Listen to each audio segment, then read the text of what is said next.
I guess the first time I really picked up a camera, and that was probably my junior and senior year of high school, I decided to sort of document my last moments in high school, and I was just really into just film at that time. I was carrying around disposable cameras, and then I decided to get like a Canon AE1. And I just remember, even I was so young, but knowing the difference that like 35 was great, but I really wanted something 120.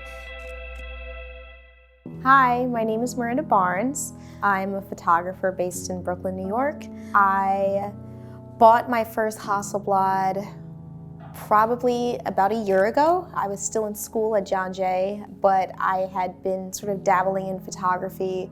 My great uncle, who was also a photographer, he used to use a Rolleiflex, and I think loved that 6x6 frame. But what can give me 120 negative that I really want, but also doesn't feel like I'm being weighed down with the camera? And I was borrowing cameras from my friends, and I used a Hasselblad for this Vice shoot and knew that that was the one I wanted to get. So I saved up enough money to buy a 500 cm. It was kind of cute, and I was just like, okay, this is like a cute camera that I can work with and hopefully learn. But I really have fallen in love with it, and it's become, something that I've trusted, and it just really comes with me on every assignment that I do.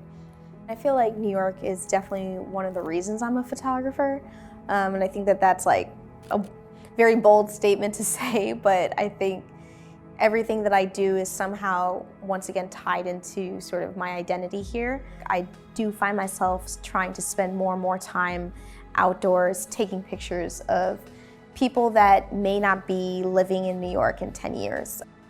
And that's, I think, important for me to document, especially as like a Caribbean American person. And a lot of the times when I am taking photographs, a lot of the people that I encounter are like, okay, but how much do I have to pay you? And I'm like, no, like this is free, like you're doing me the favor, I would love to give you a print. So also I find that, the people that I'm mostly taking photos of don't really get their photos taken often.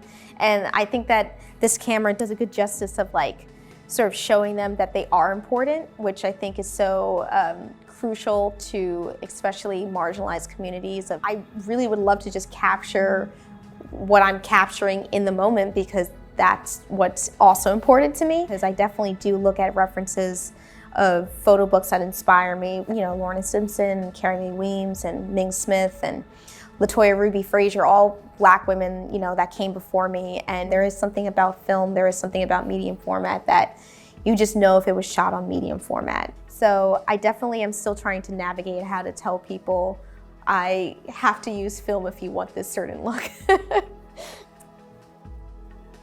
What is next? That is the big life question. Well, I just got a fellowship at Magnum Foundations. I also love freelance. I think that it's such a cool opportunity to sort of be a creative and do what you have to do. So I'm not really, as vague as it seems, I'm not really hung up on the idea of anything other than just being happy with hopefully some aspect of photography eventually. But I'm excited for the future. I hopefully will get some cool project that can really challenge myself as a photographer and further my career.